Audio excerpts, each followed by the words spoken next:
કાંતિ અમૃતિયા બાદ ઉમેશ મકવાણાએ આપી ઇટાલિયાને ચેલેન્જ। વિસાવદરની બેઠક પરથી આપના ઉમેદવાર ગોપાલ ઇટાલિયાની જીત બાદ ગુજરાતના રાજકારણમાં જ્યારે ચેલેન્જની રાજનીતિ ચાલી રહી છે।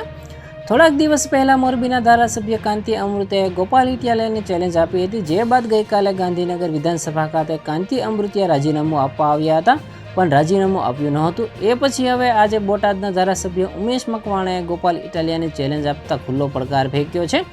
જો ચેલેન્જ આપવી જ હોય તો વિકાસના કામોની ચેલેન્જ આપો। બોટાદના ધારાસભ્ય ઉમેશ મકવાણાએ પોતાના કાર્યકાળ દરમિયાન તેમના મત વિસ્તારમાં કરેલા કામ અંગે જણાવતા કહ્યું હતું કે મેં મારા 2.5 વર્ષના કાર્યકાળમાં બોટાદ વિસ્તારમાં ₹2000 કરોડના વિકાસના કામો કર્યા છે।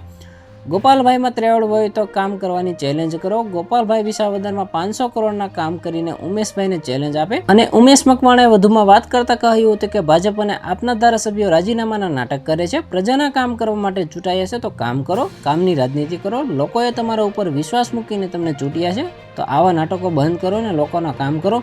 તો આના વિશે તમારું શું કહેવું છે કમેન્ટમાં જરૂર જણાવજો। આવા જ વિડીયો માટે અમારી ચેનલ સાથે જોડાયેલા રહો।